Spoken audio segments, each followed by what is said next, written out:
Assalamualaikum warahmatullahi wabarakatuh.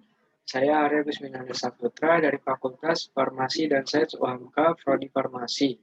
Di sini saya akan menjelaskan secara singkat mengenai materi translasi untuk memenuhi tugas mata kuliah biologi sel molekul.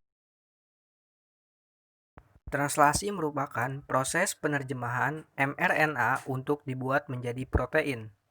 Translasi memiliki 3 tahapan. Yang pertama inisiasi, yang kedua elongasi, yang ketiga terminasi.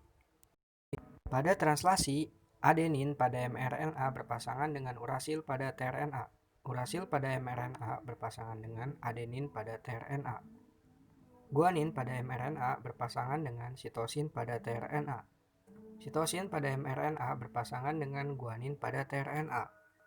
Peran mRNA pada proses translasi sebagai cetakan untuk pembuatan protein. Pada mRNA terdapat 3 jenis basa nitrogen yang biasa disebut sebagai kodon. Fungsi kodon ini untuk mengatur pembentukan asam amino tertentu.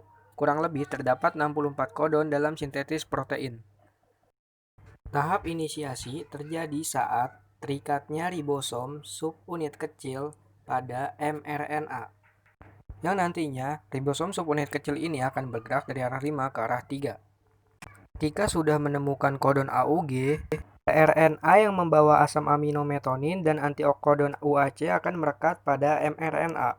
Setelah tRNA terikat dengan mRNA, maka ribosom subunit besar akan datang dan akan terikat juga bersama ribosom subunit kecil untuk melengkapi proses inisiasi. Ribosom subunit besar ini memiliki 3 daerah, yaitu daerah A atau aseptor site, daerah P atau peptidyl site, dan daerah E atau exit site.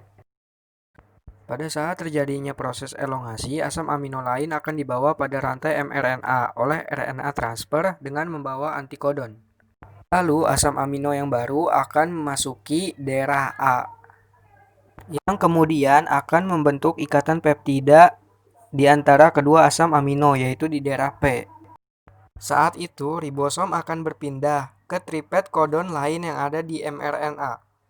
Sehingga tRNA yang sudah melepaskan asam aminonya akan berada di daerah E dan siap untuk keluar. Yang kemudian daerah A akan ditempati oleh tRNA yang baru. Siklus ini akan terus berulang sampai pada tahap terminasi.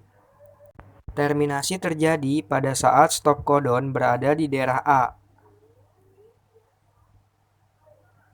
yang kemudian kodonnya akan dikenali oleh protein yang disebut sebagai release factor. Saat release factor memasuki daerah A, secara otomatis polipeptida akan keluar dari ribosom dan ribosom pun akan terpisah dan bersiap untuk melakukan translasi yang baru. Yang kemudian polipeptida inilah yang dikenal sebagai protein. Sekian pembahasan secara singkat mengenai materi translasi. Semoga bermanfaat. Wassalamualaikum warahmatullahi wabarakatuh.